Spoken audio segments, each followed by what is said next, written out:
Nos contaron que la grandeza se mide en petróleo, oro y rascacielos que rozan al cielo, que quien nace entre mármol y seguridad vale más que quien aprende a soñar entre callos. Pero hoy vas a ver cómo un jeque que creía ser dueño del mundo firmó su propia sentencia al prohibir que su hija se casara con un mexicano al que llamó polvo en mis zapatos. Lo que no sabía es que el dinero se ahoga cuando el corazón sabe nadar en el perfume de Laila. Olía a dinero, pero su risa olía a lluvia sobre mármol caliente. Recuerdo que entró al aula como quien entra a una gala, tacones que no conocían el barro, uñas que nunca habían arrancado una mazorca, y una mirada entrenada para no ver a quienes limpiábamos los restos de su mundo. Yo llevaba los zapatos desgastados de mi padre, una camisa que había dormido más veces que yo en cama propia, y en el bolsillo una foto arrugada de mi abuela sosteniendo una gallina como si fuera un trofeo. Cuando el profesor dijo proyecto en pareja, ella me miró como quien descubre un insecto. En su sopa con curiosidad, desdén y un poquito de miedo en la primera noche de trabajo. Ella desplegó su iPad de oro y dibujó una casa que parecía joya, cristales que reflejaban el sol, jardines que parecían Photoshop. Yo, en cambio, saqué mi cuaderno de hojas sueltas, donde guardaba fotos de casas que habíamos levantado con bloques de adobe y esperanza después del sismo. Mira, princesa, le dije, señalando una pared agrietada. Esta grieta no es error, es historia. Aquí lloró mi mamá cuando vio que su cocina seguía en pie mientras la de la vecina se derrumbó. Aquí, abuelita dio a luz a mi tío porque el hospital colapsó. Aquí nosotros no hablamos de metros cuadrados, hablamos de metros de abrazo. Laila se quedó callada. Su lápiz dejó de brillar y empezó a temblar sobre el papel.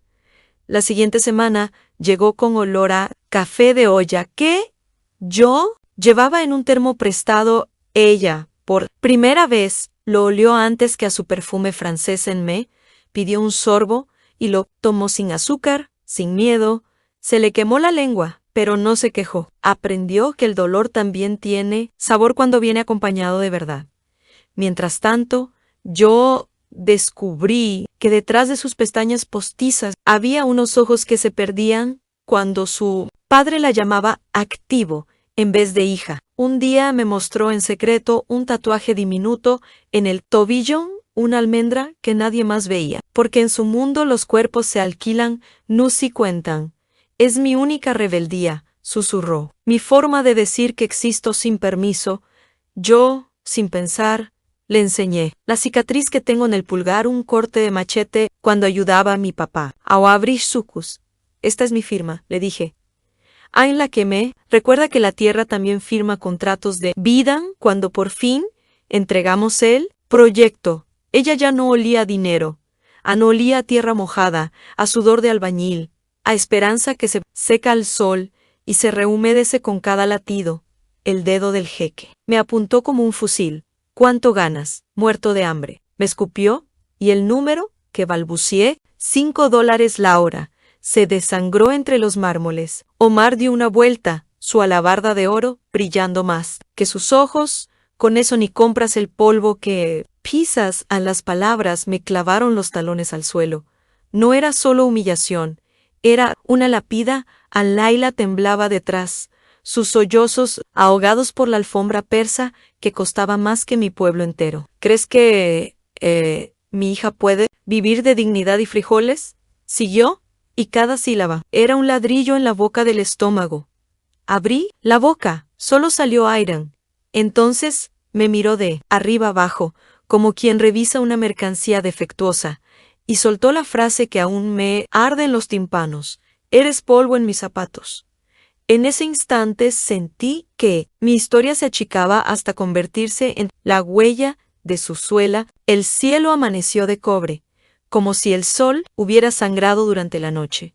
Yo estaba en la obra a las 5, revisando los anclajes de los pilotes, cuando vi cómo el mar se comía la línea del horizonte. No era un amanecer bonito, era una amenaza que se pintaba sola.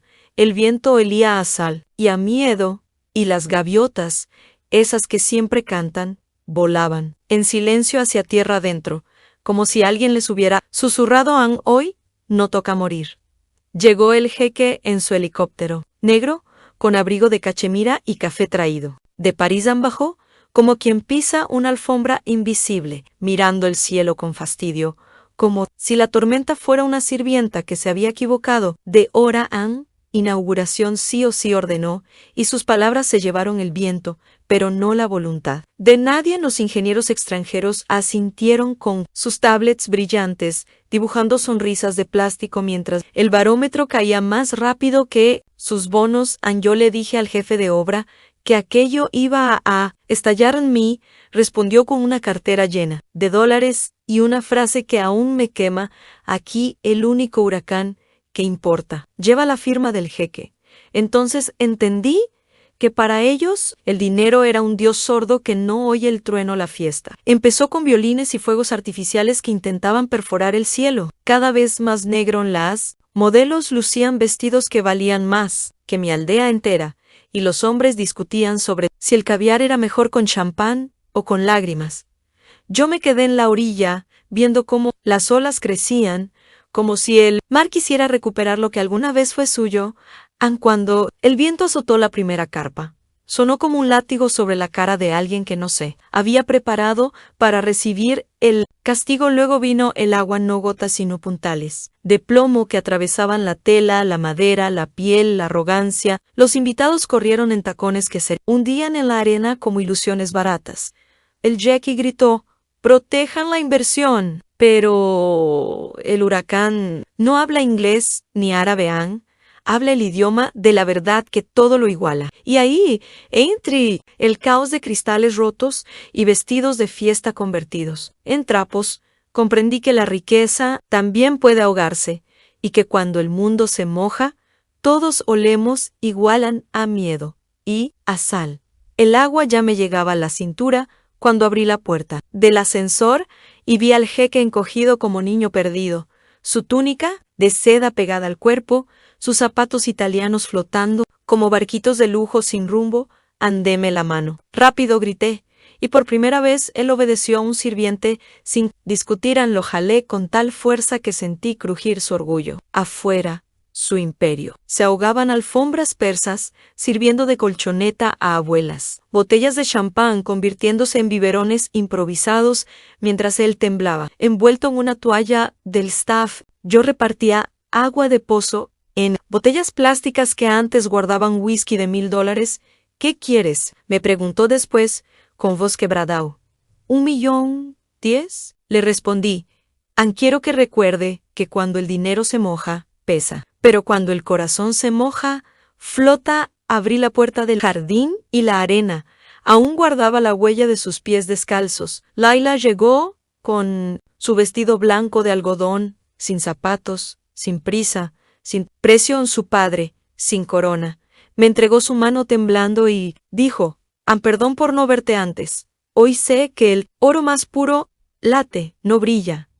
Nos casamos con el sol en la frente, el mar de testigo y el pueblo de alfiler. Cuando el dinero se quedó sin bolsillos, el corazón nos sobró. Sí, esta historia te hizo más rico por dentro. Dale like y comenta. Yo también soy millonario de corazón.